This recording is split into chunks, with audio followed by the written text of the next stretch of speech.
Assalamualaikum warahmatullahi wabarakatuh. Perkenalkan, nama saya Ulansari dari kelas 11 6AA 07 dari kelompok 9. Saya ingin melanjutkan prestasi teman saya sebelumnya di pertemuan 11. Kualitas perancangan aplikasi web. Atribut kualitas. Yang pertama, keamanan. Kemampuan aplikasi web dan lingkungan server untuk mencegah akses yang tidak sah dan mencegah serangan-serangan yang berasal dari luar. Yang kedua, ketersediaan. Pengukuran atas persentase waktu yang tersedia bagi aplikasi web untuk dapat digunakan oleh user. Yang ketiga, skalabilitas. Aplikasi web mampu mengakomodasi kebutuhan terhadap jumlah end user yang semakin bertambah. Yang keempat, waktu untuk masuk ke pasar ditinjau dari sudut pandang bisnis. Di sini ada contoh desain login dari sudut pandang keamanan. Yang pertama, jika menjelaskan tanggal, sebaiknya menggunakan format tanggal, bukan format jam dengan titik 2. Yang kedua, sebaiknya user tidak memilih dari beberapa data yang disediakan. Yang ketiga, user tidak dapat melakukan aktivitas lainnya kecuali login. Di sini ada kualitas perancangan aplikasi web. Kualitas aplikasi web yang pertama, kemudahan penggunaan, kemudahan pemahaman situs global, umpan balik dari user dan fitur-fitur bantuan, user interface dan fitur-fitur estetika, fitur-fitur khusus. Yang kedua, ada fungsionalitas, kemampuan pencarian dan penerimaan, fitur-fitur navigasi dan pembahasan browsing, fitur-fitur aplikasi yang berhubungan dengan lingkungan. Yang ketiga, ada keandalan, pembetulan pemrosesan tautan atau link, pemulihan dari kesalahan, validasi dan pemulihan pada user. Yang keempat, efisiensi, kinerja waktu tanggap aplikasi web, kecepatan pembentukan halaman-halaman, kecepatan penggambaran grafik-grafik. Yang kelima, kemudahan pemeliharaan, kemudahan untuk dilakukan koreksi, keamanan aplikasi web untuk beradaptasi, kemudahan aplikasi web untuk dikembangkan. Di sini ada gambar sistem memberikan umpan balik kepada user jika melakukan kesalahan.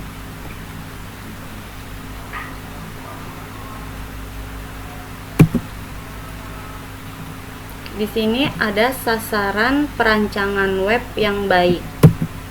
Yang pertama, kesederhanaan atau simplicity, fungsi-fungsi mudah digunakan dan dapat mudah dipahami. Yang kedua, konsisten atau konsistensi, konstruksi perancangan isi dibuat secara konsisten, misalnya jenis font yang sama pada semua dokumen teks, skema warna, dan gaya yang konsisten. Yang ketiga, identitas atau identity, estetika, user interface, dan perancangan navigasi harus konsisten dengan lingkungan aplikasi untuk apa aplikasi web itu dibuat atau dikembangkan. Yang keempat, ketangguhan atau robustness. User pada umumnya mengharapkan isi dan fungsi yang relevan terhadap kebutuhan user. Yang kelima, kemudahan melakukan navigasi dalam aplikasi.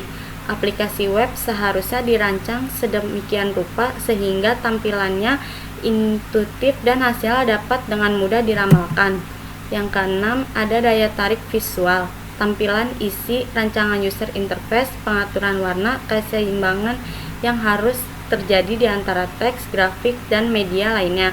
Mekanisme navigasi sangat memiliki kontribusi pada daya tarik visual. Yang ketujuh, kompatibilitas. Aplikasi web akan digunakan pada berbagai jenis lingkungan eksekusi aplikasi yang berbeda. Contohnya hardware, iOS, browser dan koneksi internet. Di sini ada gambar contoh desain web berupa header. Sekian presentasi dari saya. Selanjutnya akan dilanjutkan oleh teman saya.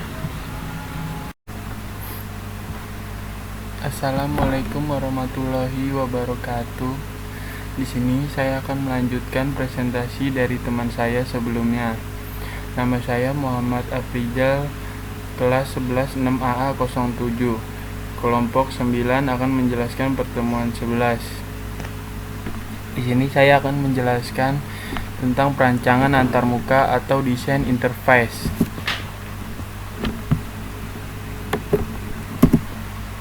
Salah satu tantangan membuat user interface adalah bagaimana caranya user masuk ke aplikasi. Sasaran user interface adalah untuk 1. Menetapkan suatu jendela yang konsisten untuk meletakkan isi-isi dan fungsionalitas yang disediakan oleh user interface. 2. Memandu user melalui serangkaian interaksi dengan aplikasi web yang dikembangkan. 3. Mengorganisasikan pilihan-pilihan navigasi dan isi-isi yang dapat dilihat user, yang dapat berupa menu navigasi, icon grafis, dan gambar-gambar grafis. Contoh desain web berbasis Android. Ini adalah contoh dari desain web berbasis Android, yaitu berbentuk mockup. Sini ada nama user, gambar anak, gambar.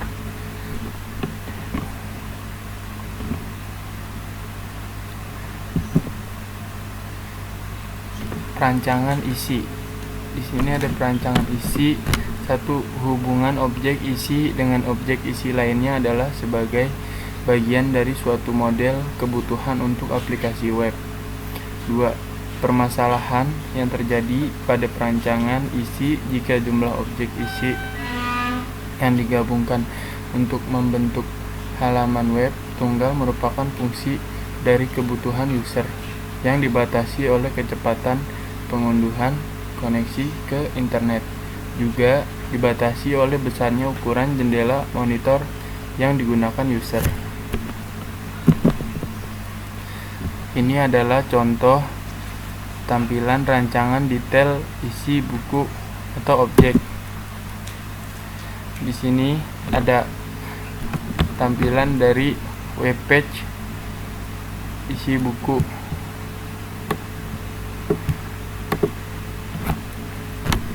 Di sini kita masuk ke kolom kategori. Di kolom kategori ada gambar buku, ada judul, ada harga,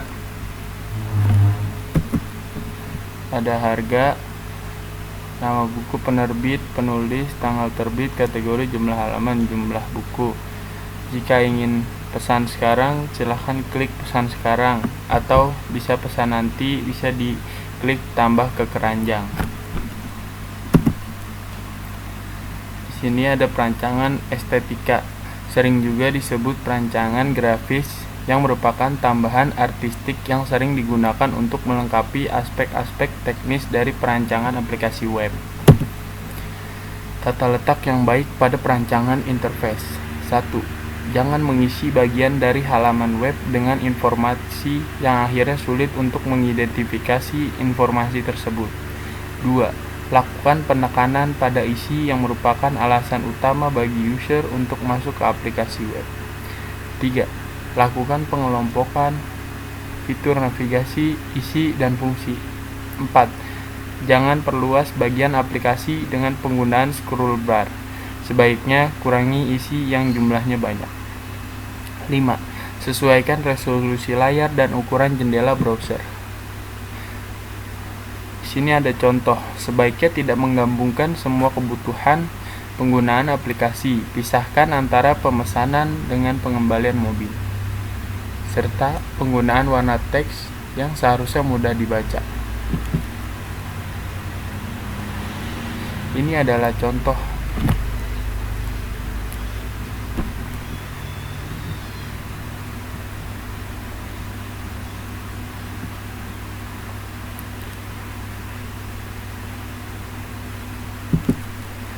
Baik, selanjutnya akan dilanjutkan oleh teman saya. Sekian presentasi dari saya. Assalamualaikum warahmatullahi wabarakatuh.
Assalamualaikum warahmatullahi wabarakatuh.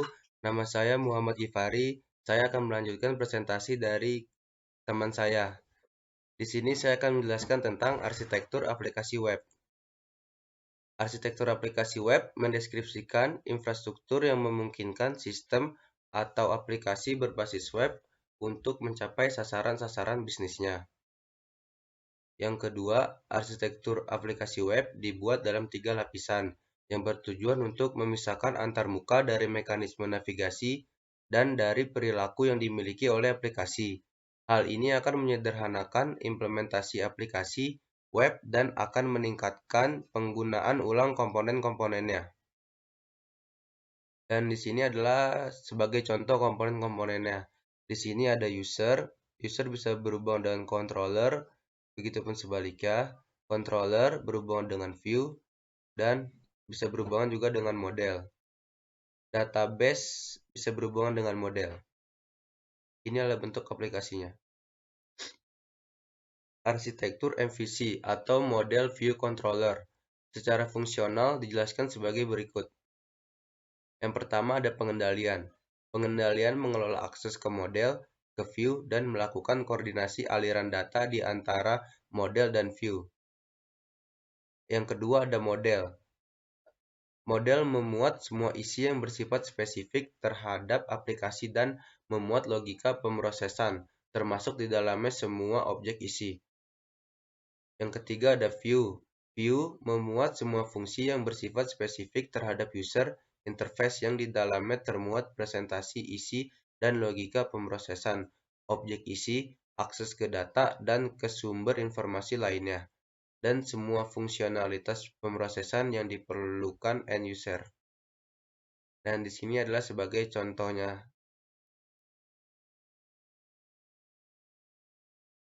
Selanjutnya ada perancangan navigasi. Perancangan navigasi merancang lintasan-lintasan navigasi yang memungkinkan user mengakses isi dan fungsi-fungsi aplikasi web.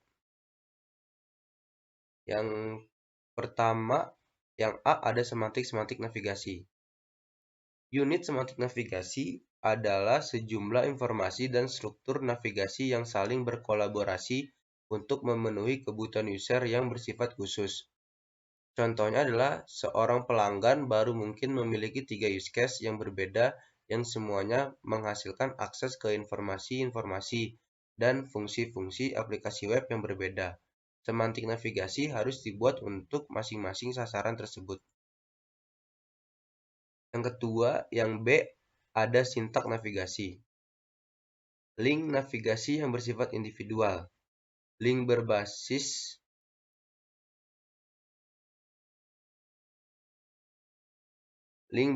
teks, icon, tombol, pilihan, dan grafis harus sesuai dengan konsisten dengan isi yang ditampilkan. Yang kedua ada bar navigasi horizontal. Daftar kategori isi dan kategori fungsional utama yang berisi link yang sesuai. Yang ketiga ada kolom-kolom navigasi vertikal, berisi daftar kategori utama dan kategori fungsional, berisi semua objek isi utama. Yang keempat ada tab, merepresentasikan kategori isi dan kategori fungsional sebagai tab sheet saat suatu link diperlukan. Yang terakhir ada peta situs, menyediakan suatu tabel isi yang dapat digunakan untuk melakukan navigasi ke semua objek dan semua fungsionalitas. Dan selanjutnya ini adalah contoh icon navigasi yang kurang jelas. Di sini ada absensi, kerangka, dan absensi. Di sini kita klik ada absensi. Di sana akan muncul nama, name, semester, tanggal, hadir. Dan di sini adalah tempat untuk mengisinya. Dan ini juga ada icon-icon yang berada di sana. Ya, segitu presentasi dari saya. Kurang lebihnya mohon maaf. Wassalamualaikum warahmatullahi wabarakatuh.